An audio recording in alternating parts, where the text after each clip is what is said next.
Good heart.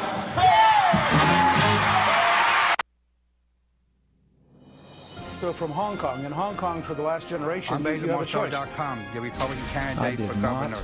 have sexual relations with And I that woman. realized that this is something Miss he is Lewinsky. We're not going to inherent. be able to solve our problems if we get distracted by sideshows and carnival barkers. One Republican, one Democrat, and you discuss the issues that matter in today's local, state, national, and global politics. Hosted by Steve Hickson with co-hosts John Stanberry and Franklin Chansey. This is Backfire. Good morning, Cleveland. Welcome to Whoop Radio Station right here with John Stanberry and Franklin Chansey and another version of Backfire. Anyway, I've been gone for a couple of weeks. Kind of missed you guys.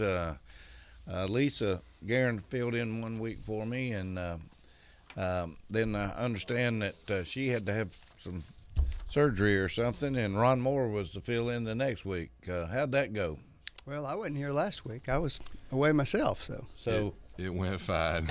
So wait a minute, John. You said that a little blandly. No, it went fine. Ron is the only Democrat that I've ever seen.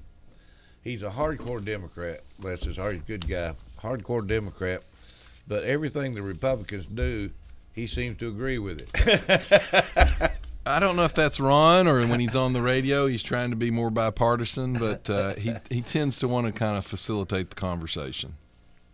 Well, I've talked with Ron several times about politics, and he is a full-time, hard-time Democrat. But I'm telling you, whenever you get into talking some of these issues, he'll agree with the Republican side of it. Seems like to me more than he does disagree with it. So anyway, I'm sure I'll get a call from him. But you have a talk with him about that. I may get a call from him here in a little bit. Franklin's going to straighten him out now.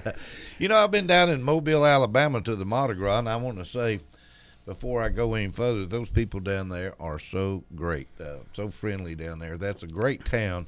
I didn't realize how good a town Mobile, Alabama was, and we were down there for the Mardi Gras parades, and took the horses, the Cashdales down there, of course, and that was a huge hit. We had a little bad weather there the last couple of days, some rain and so forth, but it was amazing to me how Mobile works towards the Mardi Gras down there. Mardi Gras in Mobile is 148 years old. People don't realize this, but that's where Mardi Gras started. And then, of course, New Orleans came over and liked the idea and took it back with them and started celebrating it. Now, Mardi Gras is a big deal down in Mobile, but it's not as wild as it is in New Orleans, I don't think. So, anyway. You're saying you kept your shirt on this year? Oh, I kept my shirt on. You're right. So Thank goodness for small favors. You didn't win any beads? I had got plenty of beads. Yeah, I got plenty of beads. I tell you something. It's amazing the floats and the stuff they have. These people work all year long building these floats and bringing them out, and they have 3 and 4 parades a day. They have 4 different parade routes. It's a huge deal. Be a great vacation place to go sometime if you've never been to Mobile, Alabama. There's a lot to do down there, and a lot of good food down there too. So I highly recommend if you've never been there, try to get down and see Mobile sometime. Great town. Anyway, I'm back here in the studio, and Backfire must go on. I want to talk a little bit about the Vets Hospital. I was reading a little bit about it. Looks like they may have one. It's going to get started around 2015. I was at the county commission meeting yesterday. I was uptown and stopped in, and just they were talking about some funding for it and so forth. But I believe they're talking about trying to get this thing going around 2015. That'll be probably a nice thing for Cleveland. It will. I tell you, the only problem, though, if you really read that article straight, it said 2015 at the best. That's if the state comes through with the money, if the feds come through with the money, and it looks like they've now changed the match, and it's a 50% match. So it may be now that the county has to come up with, instead of, I think it's $2 million, they may have to come up with $5 million, and the city may have to come up with $5 million. So I don't know. I hope so, but it's looking a little bit more complicated. Well, $5 million and $5 million, that should build it. Do we need any federal money? Here's another problem. You're going to put that money into it from the local level, and then you're going to give it to the state. Yeah. Yeah. So we're going to pay for it and then hand it over to them. Well, I don't know what's going on, and maybe we need to get someone down here and explain it a little bit. I know they worked on this veterans home for quite a while. They have. That was one of the reasons, and I think that the HCI committee took some hits that it really didn't deserve. That was one of the reasons that they didn't fund a relatively small request this year for that, because they are not entirely sure when the home will actually get started being built, and they felt like that money could go to some other organizations in town that could show immediate benefit to the citizens of Bradley County. Yeah, so I think that was a wise decision on their part. yeah, they took a lot of hit because some people got mad that they didn't give money for a second year. Now, they gave money last year to the Veterans Home. Right. And I don't think that was an entirely fair criticism. Well, Reverend Jackson Jr. has been in the headlines lately, As well as his wife. and as well as his wife, which was she a city council person in Whatever Chicago? they call them in Chicago. Yeah, Alderman. yeah. Anyway, buying things like watches, to me that's just kind of crazy. Why would he take campaign funding and spend on $750,000 worth of campaign funding spent on personal. Franklin, he had to know better than this. I'm sure he did, and I think he's going to pay a price for it, and should. And his wife, his wife is in the news because she had taken money as well. She's now had to plead guilty. What do you think's going to come of it? Well, that's not a prosecution. This is a federal prosecution, Right. so it's not some prosecutor who gets to decide what he gets. In Chicago.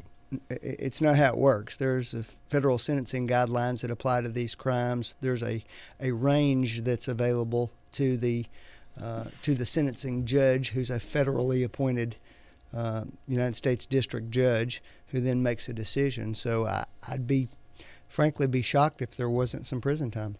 But I'll be blunt. This is a fairly common practice with the Jackson family.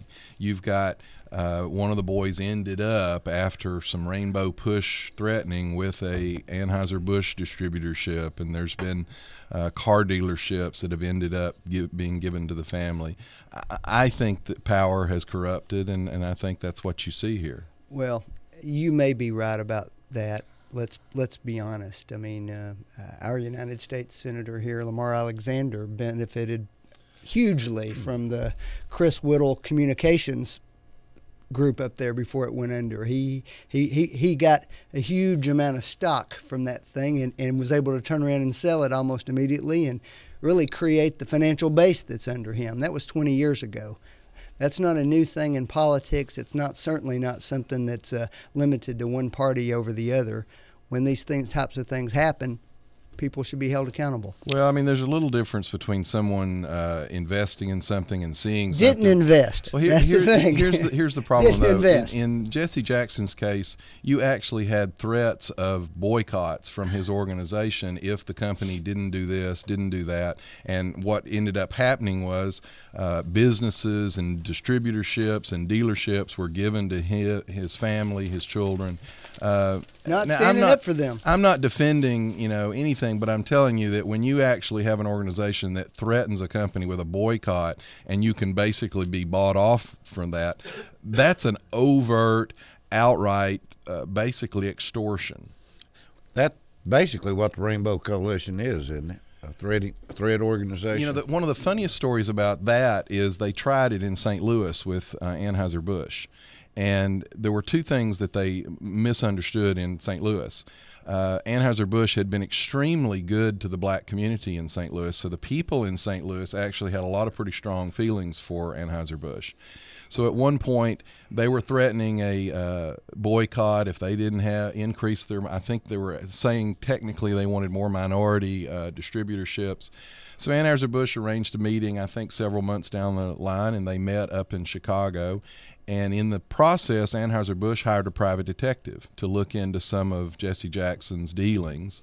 And instead of having a negotiation, they walked in and dropped a report down in front of him that detailed several, from what I understood, at least questionable, if not outright illegalities that he had done. And he got up and walked out of the meeting, and that was the end of the boycott. Well, Jesse, Jesse says his former congressman's son is under strict medical supervision as he struggles with bipolar disorder compounded by the stresses of his legal troubles. Well, Jesse also says that assault rifles can shoot down planes, and he sympathizes with the Dorner LAPD detective who point blank killed 4 people in the last 2 weeks. So I don't have a lot of use for anything Jesse Jackson has to say much anymore. You know, what has Jesse Jackson really ever done? Well, Jesse Jackson, like a lot of people, for good or bad, also had put himself in harm's way in the middle of all those civil rights protests in the 60s. Well, he wasn't in a lot of harm's way because he was real tight with the Stone Temple Ponies, which was a black gang out of Chicago. He was in harm's way when he was murdered people on a regular basis, and they did his bidding. He was in harm's way when he was standing next to Dr. King when he was shot. Actually, the other people that were on that balcony said that he wasn't on the balcony. That's Jesse's version of that. Well, there are pictures of him standing there beside him. He came out, but I'm telling you, there were other people standing on the balcony so that have outright said. He knew? Bring us a picture. Here's the story. Jesse Jackson said that he cradled Martin Luther King's head in his arms and he whispered his final words to him. There were 2 other people standing on the balcony that said that is absolutely not true. Well, there are pictures of him on the balcony, but not cradling his head and whispering his last words into his ear. And the other people, Franklin, are not Republicans. They're not, I'm not they're other supporters. Jesse Jackson, but there are pictures of him standing on the balcony pointing up across the street where they thought the shots came Yes, from. there are, and Well, that was after the shooting. My point is, he made a statement that he was standing right beside him and that he cradled his head in his arms. There's no report of that, John, and other people that were out there said that wasn't true. It doesn't take a lot of effort to find dozens of pictures of Jesse Jackson involved in some of those civil rights protests. I didn't say that. Frankly, see, that's what my you all question. do. I didn't say that at all. You asked it a minute ago, what did he ever do? I just said he was out there in those civil rights protests. And he's made a fortune off of it. And he's made a fortune off of it. Okay. Like I said, Extortion. there are good and Two bad forms and lots of of people. extortion. The question was, what did he ever do? I said, well, there's something he did. So he just happened to be there when a history took place. Okay. $9 an hour. What's that going to do to our economy? Not very much, one way or the other.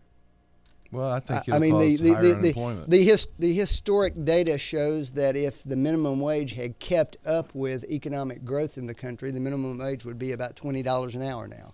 It hadn't done that. It also would have put a lot more people out of business. You know, the minimum wage traditionally has been high school students, college students who are working part-time. And what you do is you price them out of the market when you do this.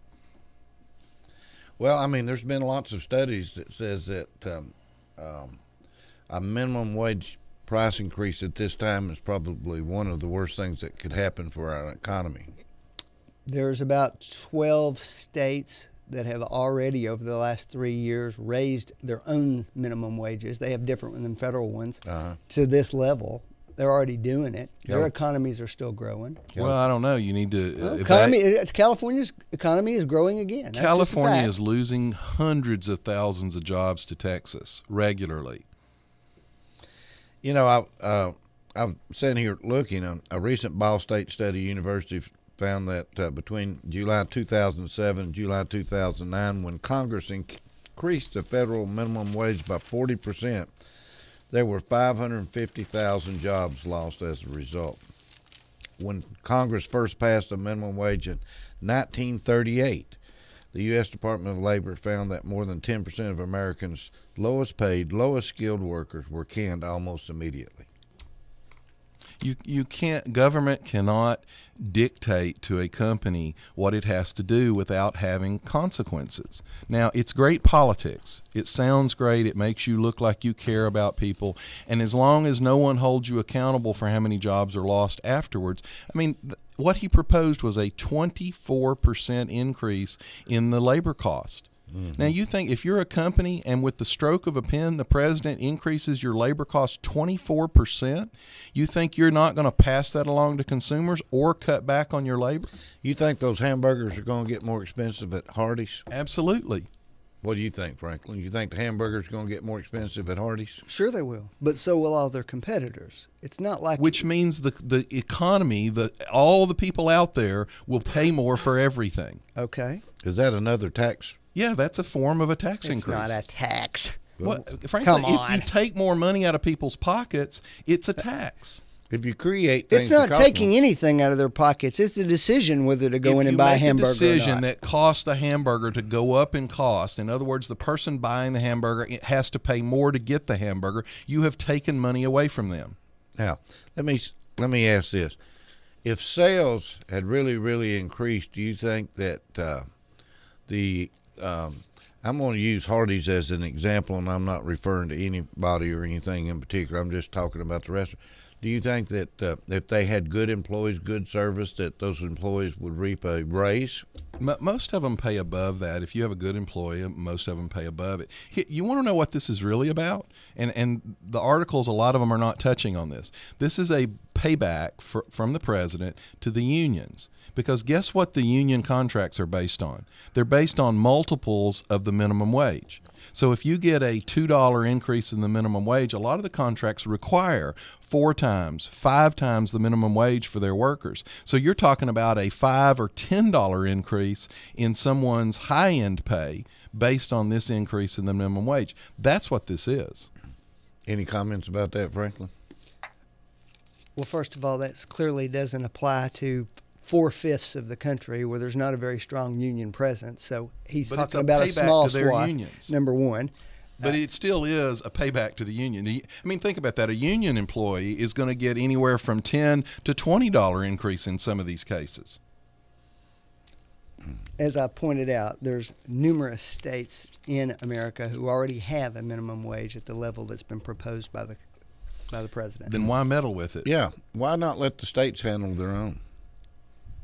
Well, we have a federal minimum wage. We've had one for 45, 50 years. And a lot of us think on principle we shouldn't have ever had it. Well, a lot of people on principle think that companies can do anything they want to do. I don't agree with that. Well, apparently, I think we do have some minimum standards that in this support country. the president 71%, like Google, can pay absolutely no income tax this past year. Just like GE that supported him could pay no income tax. Therefore, but nobody seems bothered by the companies that supported him. It's only companies that didn't support him that have been hammered. What? None of those companies have union workers? Actually, GE's got a ton of them. Google has probably no union workers. GE has 1 million of them. GE got a bailout. GE got money handed to them for bad management. Here, you've mismanaged your company. Let's let the taxpayer bail you out. Now, Joe down on the corner with his garage who got hit by the hard was not economy, bailed out. he didn't get bailed out, but GE got bailed out. GE got bailed out by a government saying, hey, you can't buy an incandescent light bulb anymore. You have to buy an $8 bulb that guess who makes? GE. And a dozen other manufacturers. Actually, they're the main one. Well, it just so happens, John, that GE is one of the largest companies in the world. It also happens that their president sits on our president of the United States, well, the Jobs Council before he folded it after not meeting with it for over a year. And he also happens to sit on owns NBC News, which gives all the favorable coverage to the president and his policies. Except 2 weeks ago when you were pointing out the expose they did on the president. I pointed out one story they did after the election, and we got to live with him for 4 more years. You know, I was told that when Ron was here last week, the State of the Union speech had just happened. There wasn't very much conversation about that. No, I thought we'd talk about it, but Ron didn't bring it up much. Okay. What's your opinion of the State of the Union speech that the president just gave, Franklin? I thought the president made a forceful case for what his vision is. I think he put he's increasingly bringing the American people into the discussion and giving them an opportunity to weigh in on it. Which translates to he's in campaign mode all the time. It translates to He doesn't know how to lead. He only knows how to campaign. these elected officials acting in a vacuum and not listening to their constituents. No, I prefer him Their leading. constituents actually don't agree with you, Franklin, John. he's the first president in history that took his campaign organization after he won re-election and has transformed it now into basically a virtually non-stop campaign. No president in history has done that before. So? And it's also a man who, instead of working, for example, on immigration, you have a bipartisan group of senators that ranged from extremely conservative to extremely liberal that were working on an immigration proposal. And what does the White House do? It leaks a memo of what he would like to have if they don't take action that basically scuttled the whole bipartisan talks. It's a load of nonsense. It is not. It is They've a load all of said nonsense. it. They've all said it makes it incredibly difficult to achieve The president something. came out and said publicly if they passed a bill, he would sign it. Who leaked the memo then, Franklin? Leaks like that don't happen. What has that got to do with it if he says if they pass their bill, he will sign it? Because it scuttled the talks, the bipartisan talks. That's because there's a group of, frankly, right-wing reactionaries who are opposed to any immigration reform, and they're grabbing onto any straw they can to make sure nothing happens. Well, that's John McCain, who none of us right-wing reactionaries really count as one of our ranks, said it scuttled the process. Well, it was not helpful. John McCain hasn't exactly distinguished himself the last year or two. Well, let me repeat. I'm proposing tonight. What I'm proposing tonight should not increase our deficit by a single dime. Everything he said was a new program. How do you do that without? Of course, one way he wants to do it is by raising more taxes. Which, incidentally enough, I noticed yesterday the Simpson-Bowles group, which is a bipartisan group, again came out touting what their proposals were, and their proposals required another $1.2 trillion in cuts, along with $1.2 trillion in new revenues. I like what Chuck Flashman said. Chuck Flashman says that ever since Obama has been in office, our deficit has increased by 58.6 million dimes. Over $1 trillion deficit every year. This is the first year that we're barely going to be under $1 trillion. By the way, the president hadn't produced a budget this year. He's required to produce it by February 4th. This is the fourth time out of 5 years that he hasn't met his legal guidelines to produce a budget. You know, if this guy's such a genius, why can't he meet a budget on time? Why can't we have a budget, Franklin? What's going on? Because of the philosophical divide between the two parties. All right, let me stop you, Franklin, because that's absolutely not true. Here's the reason that's not true. All he has to do is produce a budget. It doesn't have to be a budget anybody agrees. Matter of fact, the one he finally did produce last year didn't get a single vote. I thought you said he didn't produce one. He didn't produce it on time. But he produced one. He didn't produce it on time. Are you saying, well, is this guy so incompetent he can't meet the guidelines of the federal government? The point is, John, you've got a political party who's built its entire philosophy, its entire theory of governing America on one sentence, and that's all they care about. They don't care whether there are jobs. They don't care whether the economy's growing. They don't care whether national security is being advanced. They only have one agenda. We must cut taxes at all times. That's all your party cares about. And the result of that is we have total gridlock. Why don't we talk about not cutting taxes? Let's talk about cutting spending. We ought to be talking about both. Well, the president has proposed absolutely no spending cuts. But you can't have any degree of credibility and keep showing up and saying what you're concerned about is the deficit, and all you want to do is talk about cutting taxes. Because it can't be done. Actually, you're wrong, Franklin. It's been done every time we've cut taxes, total revenue to the government increased. The president, total revenue for the government has increased every year with the exception of about 2 in the last 35. Under President Reagan, total revenue to the government. And the deficit exploded. Listen real close. Let me explain this real close, Franklin. Total revenue more than doubled under Reagan, but the spending under the Democratic Congress quadrupled. So you want to know why the deficit went up? Because the spending quadrupled. Did the president veto it? No, he actually worked with them, and I disagreed with a lot of that. He cut some spending, and he dramatically increased defense spending. And we conquered the Soviet Union through that, and we built our military back from when Jimmy Carter devastated it. And then, of course, Clinton came along and devastated it again. Let me give you a perfect example here from the news this morning. Hold on just a minute here. Let's talk about Franklin, this how all this started works. from the fact that the president is legally required to produce his budget by February 4th. He has only done it one time out of 5 years. This is the fiscally responsible Republican Party we're talking about here. Okay, we got this sequester about to come up, where we're going to start cutting all this you mean stuff the sequester that was the president's idea? Here's the president's idea. No, here's the fiscally responsible Republican Party. Senator Roger Wicker, Republican of Mississippi, recently asked the Army Corps of Engineers if there's a way to steer those looming cuts within that agency away so it doesn't affect water projects in Mississippi. Senator Susan Collins, Republican of Maine, has been huddling with top Navy officials at the Pentagon about how to protect the jobs at her Portsmouth Naval Shipyard. Senator Tom Udall, out in New Mexico, sounding the alarm about potential cuts to White Sands Missile Range in his district. In other words, all over the country right now, all of these representatives, and it'll be on both sides of the aisle. It'll be both sides. You only mentioned Republicans. Okay. It'll be on both sides of the aisle. All right.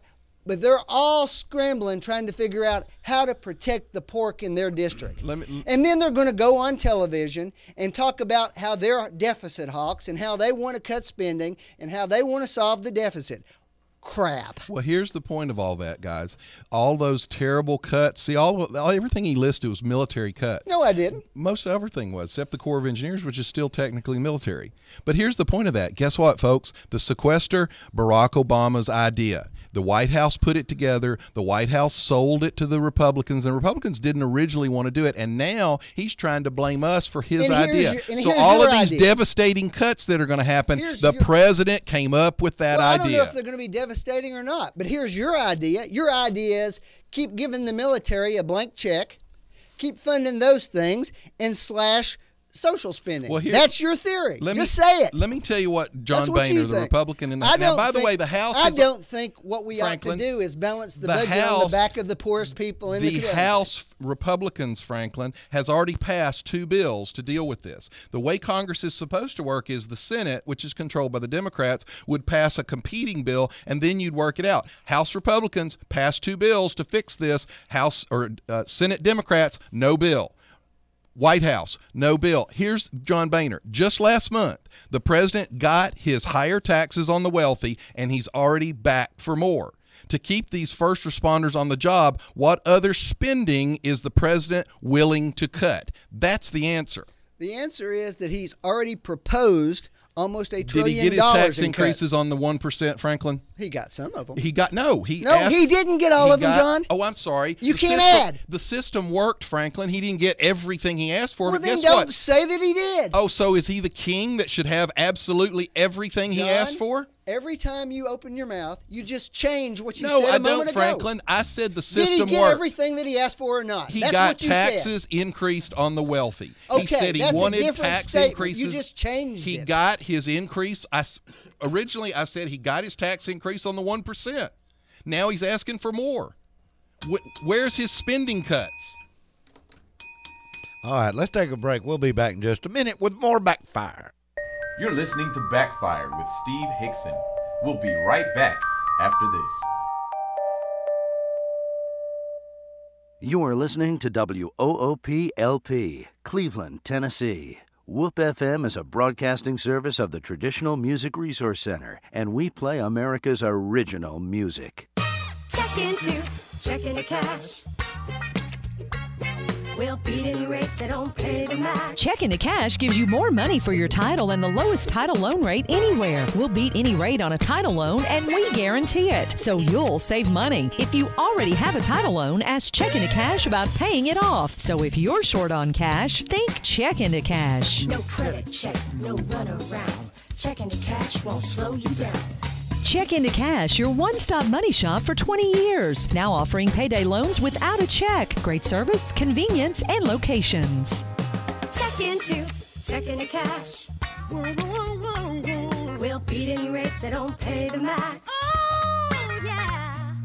Check into Cash is your money machine. Get on up and get down. Check into Cash. Bring proof of lower rate on similar title loan. Use payday advances responsibly. Visit checkintocash.com for the store nearest you. The Bald-Headed Bistro has a brand new menu offering more value for your dollar. The Bald-Headed Bistro, Western fine dining in the heart of the South. The best bar and happy hour in town. The Bald-Headed Bistro in the Village Green, Cleveland. Tea cookies, thumbprint cookies, chocolate burgers. All of this and more is available at the Village Bake Shop, open from 6 to 6 Monday through Friday and 6 to 5 on Saturday. The Village Bake Shop's located at the Village Green Town Center and has been satisfying Cleveland's sweet tooth since 1961. Give them a call at 476-5179 or come and see them at the Village Green Town Center. Brownies, cupcakes, wedding and birthday cakes, muffins, At Buy Here, Pay Here USA, under the blimp, we would like to invite you to a better car buying experience. We have a 6-month, 6,000-mile powertrain warranty, and ask about our auto pay program, where you can earn free oil changes every 90 days for the life of your loan. We have small down payments, and we'll even finance your sales tax and tag. Carfax is available, and in most cases, we'll have you driving away in your new car in less than an hour. Visit one of our 2 convenient locations in Cleveland or Dayton today, or visit us online at buyherepayhereusa.com or call us at 877-794-A-CAR.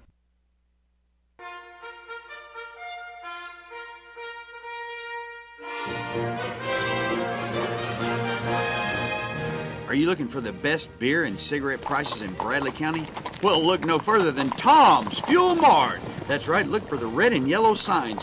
25 feet from the street, 4 locations in Cleveland to serve you. At Tom's Fuel Mart number 4, that's right there near the Cleveland Speedway. You get the best homemade biscuits, sandwiches, and that includes the best fried bologna sandwiches in town. Just ask the Matador. That's right, Tom's Fuel and Mart, where you can find 100% gasoline. That means no ethanol, folks, for your lawnmowers and small engines. Do it. With locations on South Lee Highway, Wildwood, and North Ocoee, Tom's Fuel Mart, with the red and yellow sign 25 feet from the street, is ready to serve you. Yee-haw!